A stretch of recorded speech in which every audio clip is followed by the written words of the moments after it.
السلام عليكم ورحمة الله وبركاته. الشمار كفوني جرجرتو هردوكتوتا في كبجمتوتا كي يكالي في جاري جرتو نجاكي سني بقدرات تاني سنين جرا ومت كشتي مت كبجم ومت جالتا مو جرتو نجاك بدو فياكي سني أنا جرا بلوتين كي سنجلاني ربي فاتا وسنين جتة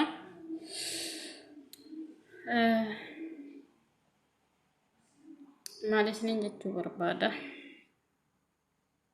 Hordoftoota kiyyaa bakkuma jirtanitti nagaa fi amanni rabbii isiniif haa baay'atu isiniin jedha. Kan biyya keessaa kan biyya alaa jirtan bakka jirtanitti nagaan isiniif haa ta'u isiniin jedha.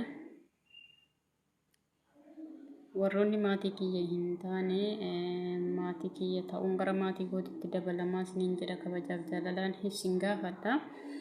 Akkasumas warroonni maatii koo taatanii jirtan immoo guddaa galatoomaa isiniin jechuutiin barbaada. Galatoomaa ulfaadhaa baay'ee isin jaalladha Oromoo kiyya. Akkas isiniin jedha.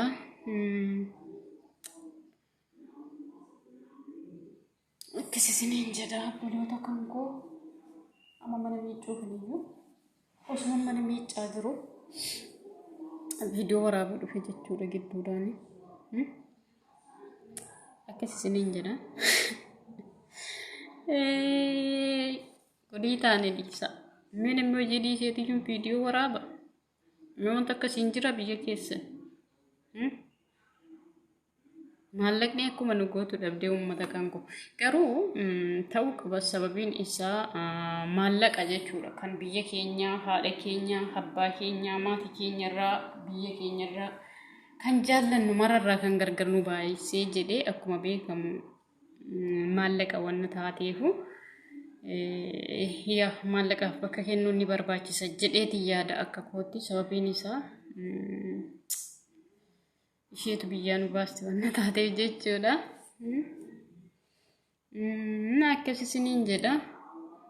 Amma mana miiccaatumatti irraa odeessaatiin mana miiccaa kushina miiccuuf hin jira. Argitanii? Shafaata biddeen kan koo mangistii koo argitanii? Kun anaaf mangistiidha jechuudha. Gabareeni qambarrii isaa baateetu qonna qotee nu nyaachise jechuudha abbaan keenya. Galee ani immoo har'a kana baadheetanii nyaachuuf jira jechuudha. Anaaf kun qambarrii kootii jechuudha. Kabajaaf jaalala guddaa na biraa qaba jechuudha. Isiniif gala?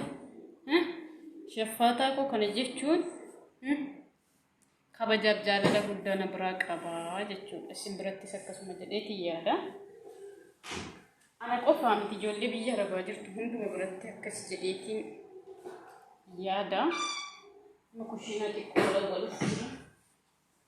Miiccuu osoo hin taane nama walawala malee miiccuu hin miiccuu. Yeroo hunda miiccuun hin ta'u isiniif gale. Maaliif jennaan yeroo hundaa miiccitanis faayidaan qabu beektu.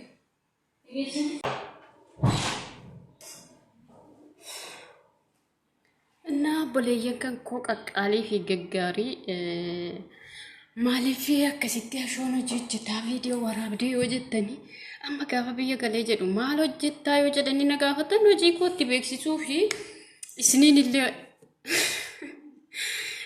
illee hojii keessa mul'isuuf jechuudha. Kanaaf jedheeti akkasii waraabee yaani mastaawashaallee ni ta'a geessanii jirtu qaba. Innaa yeroo baay'ee warri biyya keessa jiru jechuudha. Waan hojiidhuma teenyee waan hojjennu waajjira keessa waan hojjennu itti fakkaata jechuudha. Waajjirri keenya maal akka inni fakkaatu itti argisiisuu fi akkas isiniin jedha hordoftootaa fi kabajamtoota kiyya. Sagaleen illee jeeqaa ture natti fakkaata. Alaa kullee haal kanas ta'e sanas ta'e viidiyoo waraabbadhee jira. Akkas isiniin jedha. Maalumaaf viidiyoo waraabbadheetiin jira. Rakkoon qabu. Akkas isiniin jedha uummata kiyyaa. Galatooma ulfaadhaa isiniin jedha.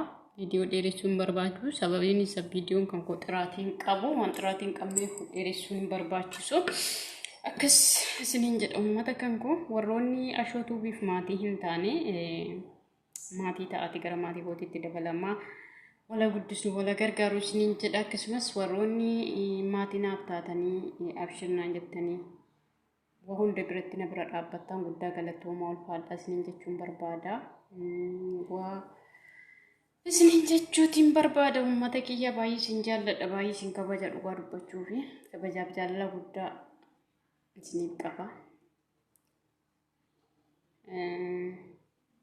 Ulfaadhaa isiniin jechuun barbaada. Hanga yeroo biraa walitti deebina inshaallah wayyama rabbii ta'e yoo rabbiin amriinaaf laaffisee jedhe walitti deebina jedhee abdiin qaba. Kanaafuu jennaani wal hajajjabeessinu isiniin jedha. Waa maraaf wal jajjabeessuun hin barbaachisa.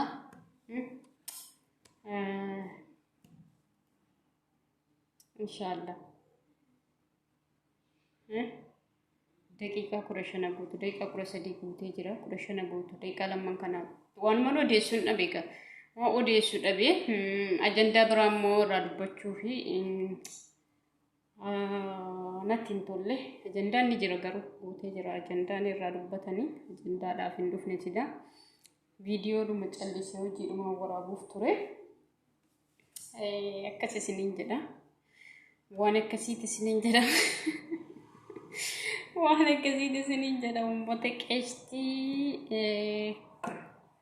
على كل الفيديو كي لايك كودا لايك متوقع يو فيديو كل تقول باتس ما بي مشكلة وبلو تكون كون متوال قديسن متوال إلى لو أن تايه نفس سنين جدا فيديو كل إن شاء الله يو إيه مربي تاي ورابو دن كينيا كويا توكو جديتيني يادا أجي سنين جبتو jajjabaadha akkuma jirtanitti nagaa firaamanii rabbii isiniif haa baay'atu. Rabbi biyya keenyaaf nagaa haa buusu. Addunyaadhaaf illee rabbi nagaa haa buusu. Yoo addunyaan nagaa taate yoo biyyi keenya nagaa taate kan gammachuu qabnu dhugaa dubbachuu fi haalli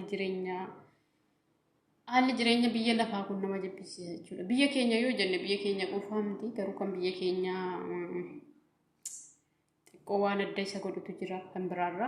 Kanaafuu jennaan haasawaa biraa keessa hin seenu yeroo biraa irratti haasofna ajandaa biraa. Kanaafuu jennaan guddaa galatoomaa isiniin jedha uummata kan koo baay'ee isin jaalladha baay'ee isin kabaja. Kanaaf du'aa godha akka rabbi biyya keenyaaf nagaa buusu addunyaadhuma maratti akka rabbiin araaramu isiniin jechuun barbaada. Akkasii hordoftoota kiyya qaqqaalii fi gaggaarii mata kabajamu mata jaallatan baay'ee isin jaalladha dhugaa dubbachuu fi dhageessanii jirtu. Innaa akkasii isiniin jedha.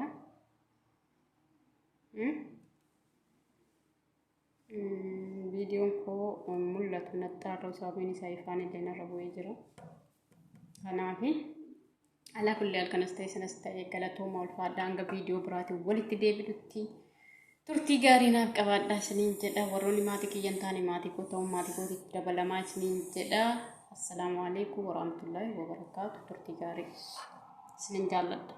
Yeroo malmee jedha. Xiqqoo bishii fuula ishee walawwalaati. Qoshaashaan irra buunee godha. Al tokko moroo miiccitan immoo zanaa godhati miiccitan.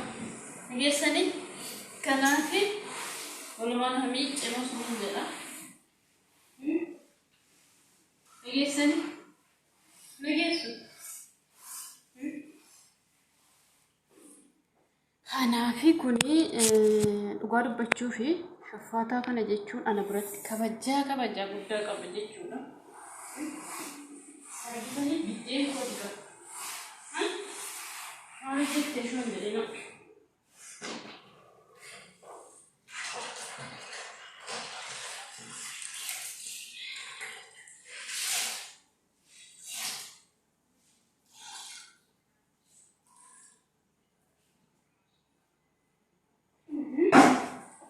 Akka kanatti kanaan hojjennee